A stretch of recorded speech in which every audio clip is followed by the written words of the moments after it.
buenos días, gracias por estar acá, por que nosotros estemos acá, gracias. Roberto dijo las palabras adecuadas desde la Comisión Provincial por la Memoria, así que yo voy a pensar específicamente lo que teníamos en este panel, que era pensar la gestión, un poco retomando las palabras acá de la compañera. Voy a tratar de ser muy breve, pero reflexionar en torno a qué significa la gestión de un sitio, o un modelo de gestión de un sitio, qué se pone en juego en el modelo de gestión de un sitio, que no solo es una cuestión administrativa, etcétera, sino que se pone en juego algo muy importante del sitio, porque los sitios son básicamente territorios disputados, territorios transformados, ¿no? Acá hablaban de recuperación, a mí me gusta hablar de conquista, de conquistar los sitios, esos sitios que estuvieron ligados con la represión, que fueron de los victimarios, de los perpetradores.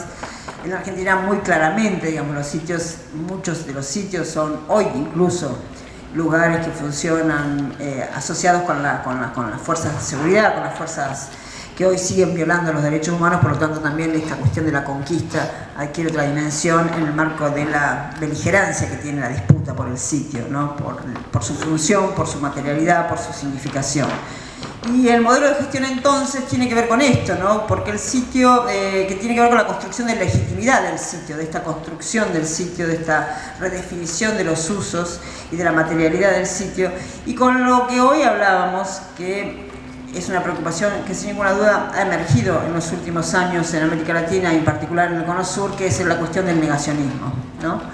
La legitimación del sitio, digamos, esta permanente conquista y transformación del territorio, está vinculado, una vez que lo recuperamos al sitio, que estamos allí, digamos, ¿no? No es que estemos tranquilos, siempre estamos amenazados. El negacionismo es una amenaza, pero no solo el negacionismo de las violaciones a los derechos humanos que ocurrieron en el pasado, sino también el negacionismo asociado con ello, que son las violaciones a los derechos humanos que ocurren en el presente, en esta relación indudable que la memoria articula entre pasado, presente y futuro. Entonces, de alguna manera, el modelo de gestión está ligado a la construcción de la legitimidad de quienes ocupamos hoy los sitios, de los que los hemos conquistado, de los que se los hemos sacado de las manos de los perpetradores, ¿no?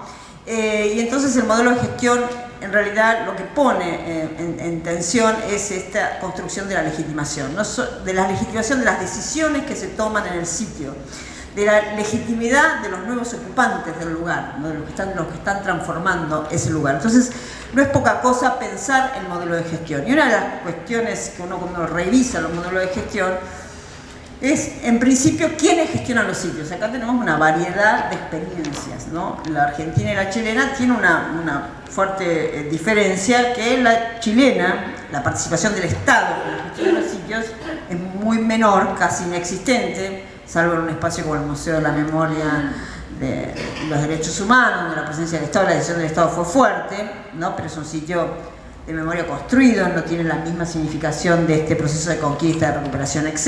Es más la memoria del Estado oficial democrático. Pero la mayoría de los sitios en Chile están gestionados por la sociedad civil, por las corporaciones, ¿no? Y en la Argentina la participación del Estado es mayor en la gestión de los sitios, sobre todo en lo que tiene que ver con lo que fueron los gobiernos kirchneristas, que fue un proceso de institucionalización de las políticas de memoria, y eso implicó el compromiso más fuerte del Estado en la gestión de estos sitios. Pero yo me quisiera detener en estas cuestiones, en esto de quiénes. Por un lado, el Estado. El Estado es indudable que tiene una implicancia en la gestión por su deber. El Estado debe ocuparse de los sitios, ya sea por la financiación o en el modelo de gestión. Acá está, bueno, debe, pero ¿de qué manera debe ocuparse del sitio? Algunos, ¿no? En el modelo chileno, de alguna manera, al Estado se le demanda la financiación, ¿no? Y las gestiones de la sociedad civil, la financiación es del Estado. Ese sería un modelo, no una gestión mixta, sino un modelo donde claramente quienes toman la decisión de qué pasa, cómo se conquista ese lugar, cómo se lo resignifica, qué se hace, para qué se lo usa, es la sociedad civil. Y quien garantiza que la decisión de la sociedad civil se concrete es el Estado, un Estado que tiene un deber de memoria no solo porque es el Estado, sino porque es el Estado que perpetró los crímenes. Entonces es su deber. Y ahí hay una cuestión en la tensión de la participación del Estado en la gestión directa de los sitios, ¿no? y eso creo que lo aprendimos más en Argentina en los últimos años, digamos, en los últimos 3 años y medio, donde cuando teníamos un gobierno que tenía un discurso, una aproximación con la narrativa de las víctimas, con la perspectiva de las víctimas en el uso, bueno, lo de las víctimas también lo quiero pensar un poco más también, no había tanta controversia en torno a la participación del Estado en la gestión directa del sitio. Es decir, los sitios eran del Estado, son del Estado, la gestión del Estado, siguen siendo propiedad del Estado incluso. Sin embargo, cuando cambió la gestión del gobierno, cambió la gestión del Estado, algo de eso se puso en crisis, que implicaba, ¿no? Hoy, por ejemplo, la gestión de la ESMA, uno de los sitios más emblemáticos, que es un gobierno tripartito con participación del Estado de la Ciudad de Buenos Aires, del Gobierno de la Ciudad de Buenos Aires, del Gobierno Nacional y el directorio, que está compuesto por los organismos de derechos humanos, que es un triunvirato. Hoy en ese triunvirato tiene mayoría el oficialismo, por ejemplo, ¿no? En otro, según sea el resultado electoral, pasará otra cosa, pero lo cierto es que el gobierno tiene mayoría en la capacidad de decisión, se cambian los elencos gubernamentales, por lo tanto, uno siempre piensa en la gestión, la participación del Estado en la gestión de los sitios por la cuestión de la permanencia, por la política pública, como si la única forma de gestionar la política pública sea a través de los elencos gubernamentales. La experiencia de la Comisión por la Memoria demuestra que puede gestionarse parte del Estado a través de la sociedad civil. La Comisión por la Memoria es un organismo público gestionado absolutamente por la sociedad civil. Quienes gobiernan la Comisión Provincial por la Memoria son miembros de la sociedad civil. Entonces, bueno, ahí digo, para pensar esto, que cuando hablamos de lo estatal, la presencia de lo estatal en la gestión de los sitios, hay también muchos modelos de cómo puede darse esa gestión estatal, ¿no?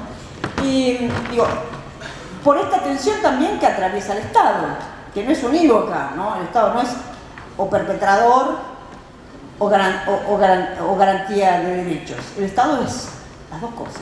El Estado debe garantizar los derechos, pero el Estado es el único que viola los derechos. Entonces, esa es parte de la naturaleza contradictoria que tiene el Estado, y de la misma manera que disputamos el sitio, también disputamos el Estado, ¿no?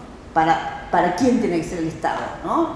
Algo de eso se dirime cuando elegimos, pero también se dirime en la práctica política cotidiana, que acá el compañero hacía mención a todo lo que había sido lo que es el movimiento de la historia en la conquista de derechos y en la modificación de las condiciones estructurales de vida de las grandes mayorías.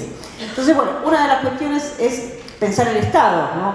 como problema en la gestión, como pregunta en la gestión. ¿Cuál es el rol del Estado en la gestión de los sitios? Por un lado está lo que acá decía la compañera, que es la garantía de un marco normativo.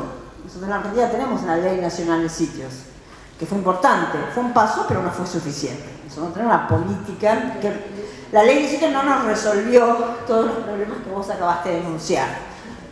Nos las resolvió a medias, pero tenemos la normativa, pero siempre las normativas hay que militarlas, hay que disputarlas, no todo está dado. El financiamiento hay que disputarlo día a día. La profesionalización de los sitios, en alguna medida la tenemos resuelta en algunos espacios, pero también hay que disputarla, en algunos no. Pero bueno, eso implica la precarización de las condiciones laborales, por ejemplo, de los trabajadores y profesionales que participan en los sitios, digamos, ¿no? Una serie de problemas que traen, ¿no?, la gestión concreta de los sitios. Ni que hablar cuando, además, como en el caso de Chile, la gestión y el financiamiento viene muy ligado a financiación de proyectos, donde ahí los niveles de precarización de los trabajadores también es un problema, que se dura la contratación, lo que dura el proyecto, digamos, ¿no? Entonces eso también es algo, digo, estamos gestionando, con lo cual tenemos problemas de los que gestionamos y administramos un lugar.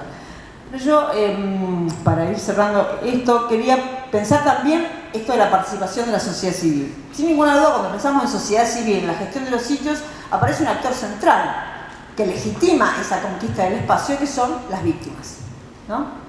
La perspectiva de las víctimas, incluso el protagonismo de las víctimas en la gestión del sitio. En Argentina hoy están presentes, está Osvaldo de Virrey Ceballos, ¿no? Está Isabel Cerruti de Olimpo, que están coordinando los sitios y fueron víctimas de esos lugares y centros clandestinos de detención. Entonces hay una legitimación por parte de la sociedad, esto digo, de la construcción de la legitimación del sitio y del modelo de gestión del sitio, donde la víctima le aporta una perspectiva clara y una legitimación social que da cuenta de esa conquista, ¿no?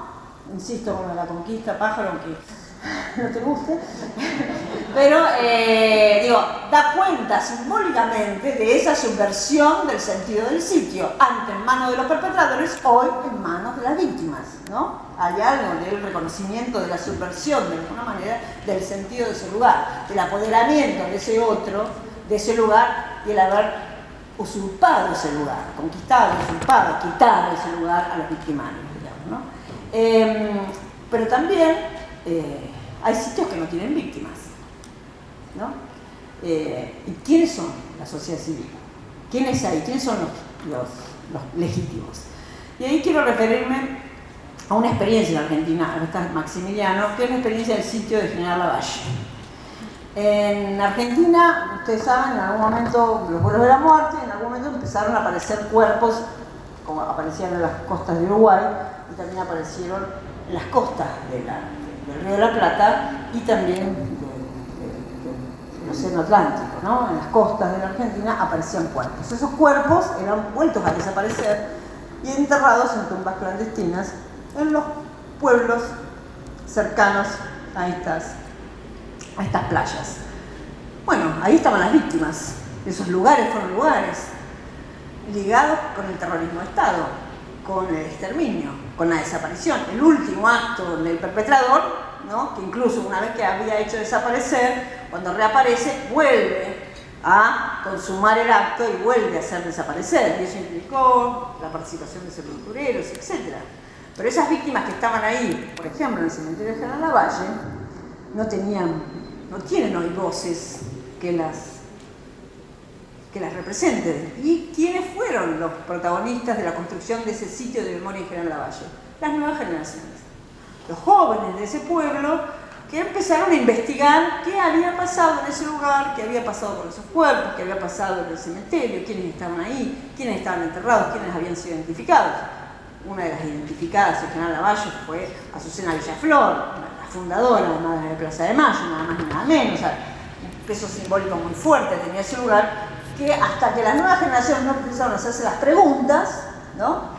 Eso no fue un sitio, digamos, de memoria y significado como tal, ¿no? Los estudiantes secundarios de General Lavalle lograron la normativa que el Consejo Deliberante del pueblo aprobara que se creara ahí un sitio de memoria. Entonces ahí hay otro legitimado, y ese lugar tiene una fuerte legitimación por ser las nuevas generaciones, porque también quienes no la vivieron también son fuentes de muchísima legitimación social. Uno dice las víctimas, los que estuvieron ahí, los afectados, pero también quienes no tuvieron nada que ver, ¿no?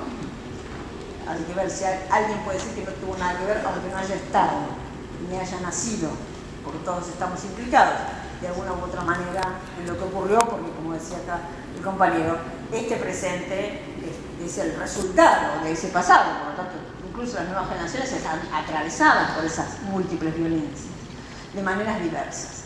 Entonces, bueno, en la gestión del sitio de General Lavalle provoca otras formas de pensar, esto que está consagrado, ¿no? El lugar de las víctimas, de los familiares, ¿sí? Y aparece un nuevo actor, y que es alentador pensar que puede aparecer un nuevo actor, ¿no? Porque para los sobrevivientes, para las generaciones que vivimos la experiencia, siempre es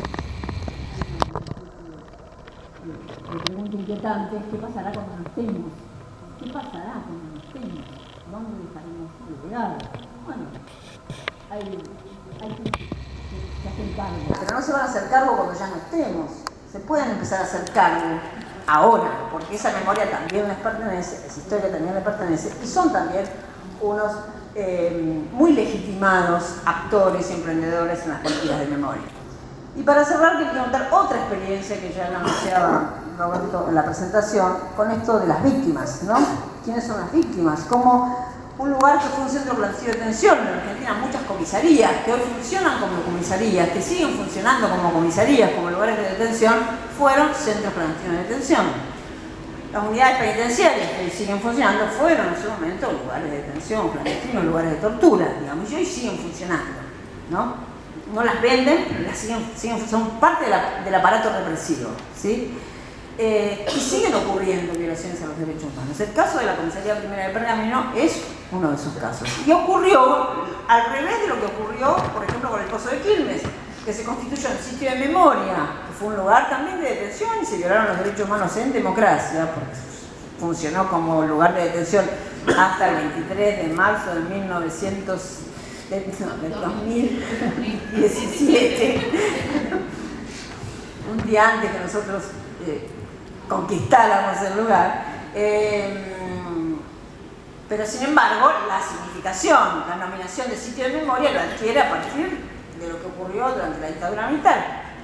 Al revés ocurre con la Comisaría Primera en Pergamino, un centro de detención clandestino durante la dictadura militar que está señalizado, pero que sin embargo la demanda que se construyera ahí un sitio de memoria y se lo recuperara como sitio de memoria estuvo asociado a lo que ocurrió en democracia y con la masacre de Pergamino. Y ahí en las víctimas legitimadas aparecen las víctimas actuales de la represión y del Estado, ¿no? Son las que han sufrido los padecimientos ahora, que son las familias, las madres de los chicos masacrados en marzo del 2017. Entonces, digo, ojalá no fuera así, ojalá no aparecieran nuevas víctimas, la democracia no generara nuevas víctimas de la violencia del Estado. Lo cierto es que la relación pasado-presente no es solamente una operación intelectual y reflexiva que nosotros hacemos, sino que efectivamente se da, y también se da en esa materialidad se da esa relación, digamos, ¿no? No es solamente la evocación de lo que pasó, sino lo que pasa es lo que nos hace evocar lo que pasó, es la relación inversa, ¿no? No es el pasado que nos hace resignificar el presente, sino que es el presente el que precisamente nos hace generar procesos de significación del pasado, que eso es la memoria, efectivamente.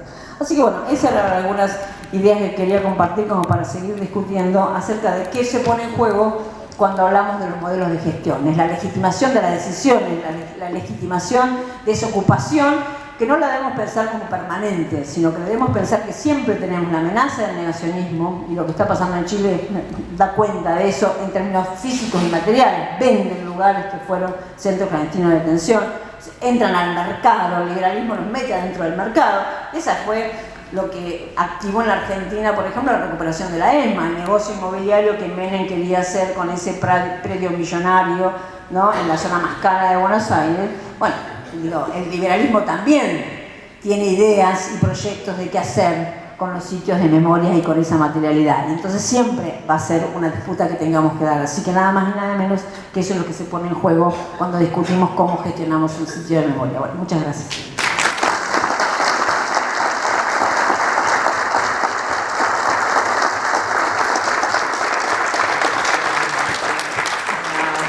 Qué panel, ¿no? Qué panel. Gracias a Manuel, a la Chaira y a la Sandra.